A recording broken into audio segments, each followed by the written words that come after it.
नमस्कार दोस्तों, स्वागत है आपका मेरे YouTube चैनल राज मेडिकल में। तो दोस्तों, कैसे हैं आप लोग? आशा करते हैं आप लोग स्वस्थ होंगे, अच्छे होंगे। तो दोस्तों, आज जो हम बात करने वाले हैं आप लोगों से आईवी फ्लूइड्स के बारे में। आईवी फ्लूइड्स कौन कौन से होते हैं, कहाँ कहाँ यूज होते हैं, उसके बाद किस किस पेशेंट को दिया जाता है, किस किस पेशेंट को नहीं दिया जाता है, वो सारी जानकारी हम इस वीडियो के माध्यम से आप लोग को देने वाले हैं। तो आप मेरे चैनल पे पहली बार आए हैं तो सबसे पहले मेरे YouTube चैनल को सब्सक्राइब कर दें, बेल आइकन को प्रेस कर दें ताकि मेरे आने वाले वीडियो का नोटिफिकेशन आप लोग को मिलती रहे। तो चलिए दोस्तों, वीडियो को हम स्टार्ट करते हैं। दोस्तों, सबसे पहले आपको ये पता होना चाहिए कि आईवी फ्लूइड्स क्या मतलब क्या होता है, तभी जाकर के ये वीडियो आपको क्लियरली समझ में आएगा। आईवी का मतलब होता है दोस्तों इंट्रावेनस। तो इंट्रा का मतलब होता है इनसाइड और वेनस का मतलब होता है वेन। दोस्तों, आईवी फ्लूइड्स वो फ्लूइड्स होते हैं जो वेन के अंदर लगाया जाता है। हम शॉर्ट फॉर्म में आईवी फ्लूइड्स कहते हैं, जो डायरेक्ट ब्लड के स्ट्रीम में लगाया जाता है। चलिए दोस्तों, हम कुछ आईवी फ्लूइड्स के बारे में जानते हैं। तो दोस्तों, सबसे पहला जो आईवी फ्लूइड्स होता है वो होता है एनएस, जिसे हम नॉर्मल सलाइन कहते हैं।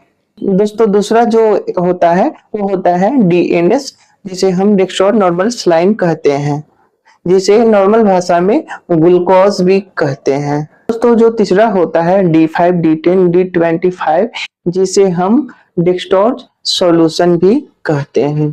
तो चलिए अब हम एक एक करके इन सब के बारे में जानते हैं। सबसे पहले हम बात करेंगे एनएस यानी कि नॉर्मल सलाइन के बारे में।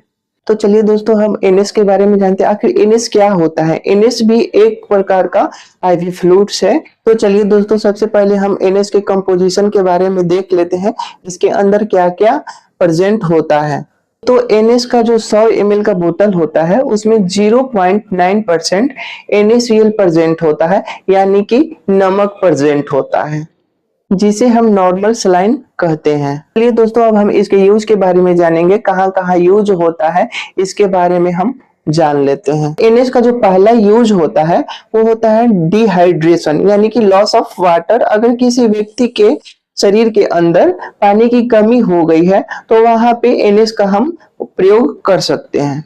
तो इसका जो दूसरा यूज होता है treatment of blood and loss of fluid, यानी कि दोस्तों किसी पेशेंट को फ्लूइड लॉस हो गया हो, ब्लड लॉस हो गया हो, या फिर कोई एक्सीडेंट हो गया हो, वहां पे बहुत सारे ब्लीडिंग हो जाते हैं, उस सिचुएशन में एनएस का प्रयोग किया जाता है ताकि जो ब्लड लॉस हुआ है उसको फिर से नॉर्मल किया जा सके। और दोस्तों, इसका तीसरा यूज होता है वो होता है आपका जो शरीर में घाव वगैरह हो जाता है, उस चीज को साफ करने के लिए भी एनएस का प्रयोग किया जाता है। जैसे कि कभी कभी होता है, बहुत सारे ऐसे डिपली घाव हो जाते हैं, ऑपरेशन वगैरह जब होता है उस समय भी देखते हैं कि घाव वगैरह रहता है, तो उस समय क्या किया जाता है, एनएस से क्लीन किया जाता है ताकि इन्फेक्शन ना हो सके। और दोस्तों, एनएस का जो लास्ट यूज होता है वो होता है, बहुत सारे ऐसे इंजेक्शन आते हैं उसके साथ किया जाता है, जो इंजेक्शन को डाइल्यूट करने के लिए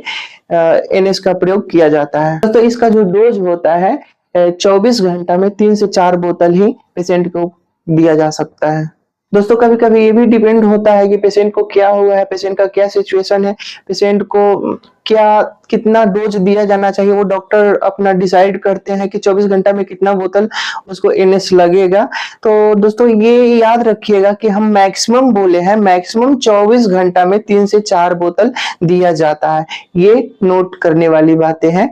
लेकिन बाकी जो होता है पेशेंट के सिचुएशन के ऊपर डॉक्टर देख करके बोलते हैं कि 24 घंटा में कितना बोतल उसे एनएस चढ़ेगा। एनएस के अंदर NaCl होता है, यानी कि नमक होता है।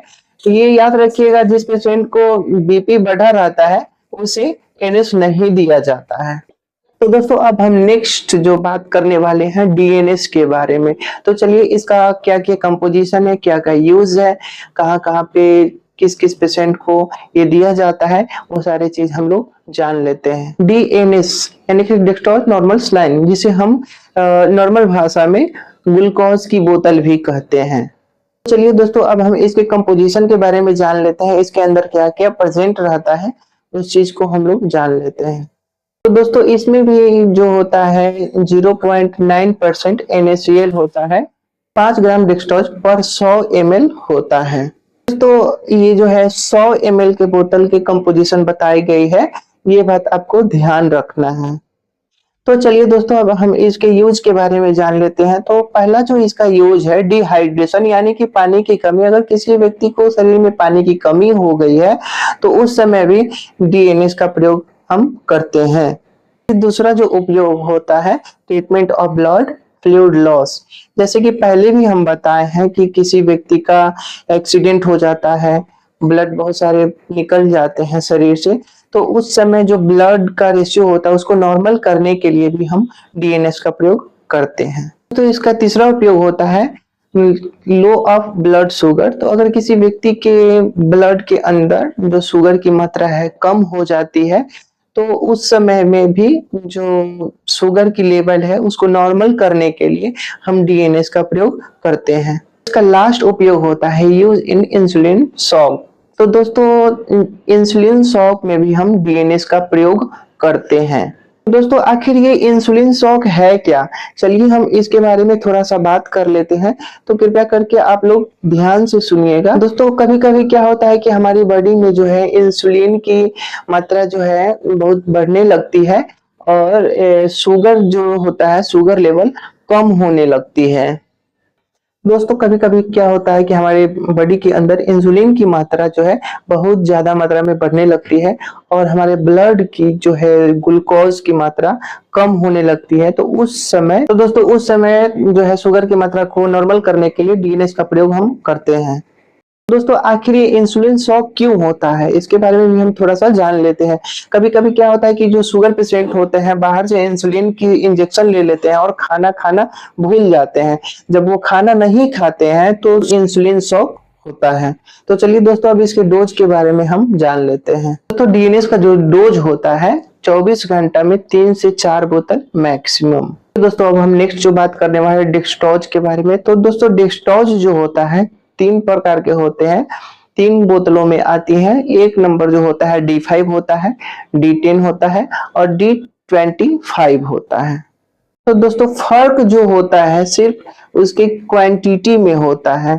तो जो D5 में होता है वो होता है 5 ग्राम पर 100 ml और D10 में 10 ग्राम पर 100 ml और D25 में जो होता है 25 ग्राम पर 100 ml। तो दोस्तों D5 और D10 कॉमनली यूज होते हैं और जो D25 जो होता है वो बहुत ही रेयर केस में यूज होते हैं। दोस्तों जो D25 जो होता है वो बहुत ही रेयर केस में यूज होता है, ये हम आपको पहले ही बता चुके हैं। मान लीजिए एक ऐसा व्यक्ति है जो न खा सकता है, न पी सकता है, न चल सकता है, मतलब एक ऐसा सिचुएशन में पहुंच चुका है, वो ऐसा उसका कंडीशन है कि वो खुद से कुछ नहीं कर सकता है। तो उस सिचुएशन में उस पेशेंट को जो है बाहर से हमें डेक्सट्रोज देना पड़ता है। बस D25 का किसी भी परिस्थिति में किसी भी सिचुएशन में प्रयोग नहीं किया जाता है। दोस्तों अब हम बात कर लेते हैं कि डेक्सट्रोज को किस पेशेंट को देना चाहिए, किस पेशेंट को नहीं देना चाहिए। सबसे पहले हम जान लेते हैं कि दोस्तों अगर कोई भी पेशेंट जिसे डायबिटीज है यानी कि शुगर है तो उस पेशेंट को हम डेक्सट्रोज नहीं देते हैं, कि जो शुगर पेशेंट होते हैं उनका शुगर लेवल हमेशा बढ़ा रहता है। अगर इस सिचुएशन में हम उस पेशेंट को बाहर से डेक्सट्रोज देते हैं तो उनका जो शुगर लेवल है डबल ट्रिपल हो सकता है। तो इस सिचुएशन में जो है पेशेंट कॉम्प्लिकेशन हो सकता है, यहाँ पे हम डेक्सट्रोज का प्रयोग नहीं करेंगे। और दोस्तों अगर किसी पेशेंट को बहुत कमजोरी हो गया है तो उस पेशेंट को हम बाहर से डेक्सट्रोज देते हैं, उस समय हम डेक्सट्रोज उसे देंगे। उसके बाद दोस्तों जिस पेशेंट को पानी की कमी हो जाती है वहां पे भी हम D5 का प्रयोग करते हैं। अगर किसी पेशेंट के शरीर के अंदर पानी की कमी हो जाती है, हमारे शरीर के अंदर बहुत सारे इलेक्ट्रॉन होते हैं, उसे बैलेंस करने के लिए किया जाता है। दूसरा यूज होता है ब्लड रिकवर के लिए किया जाता है। जो बॉडी में ब्लड लॉस हो जाता है उस चीज को रिकवर करने के लिए भी हम D5 D10 का प्रयोग करते हैं। जो तीसरा यूज होता है अगर किसी व्यक्ति का जो बीपी लो हो जाता है उस समय में भी हम डेक्सट्रोज का प्रयोग करते हैं। किसी व्यक्ति का कुपोषण का शिकार है, जो खाना नहीं खा रहा है, सही से अपना न्यूट्रिशन नहीं ले पा रहा है, तो उस समय में भी हम डेक्सट्रोज का प्रयोग करते हैं। और इसका जो डोज होता है दोस्तों 24 घंटा में 1 से 2 बोतल ही दिया जा सकता है। दोस्तों ये थी हमारी जानकारी। मेरी जानकारी आप लोग को कैसे लगी कमेंट बॉक्स में जरूर बताइएगा। उसके बाद चैनल को सब्सक्राइब कर दीजिएगा, बेल आइकन को प्रेस कर दीजिएगा, ताकि हमारे आने वाले वीडियो का नोटिफिकेशन आपको समय पे मिलती रहेगी। तब तक के लिए धन्यवाद।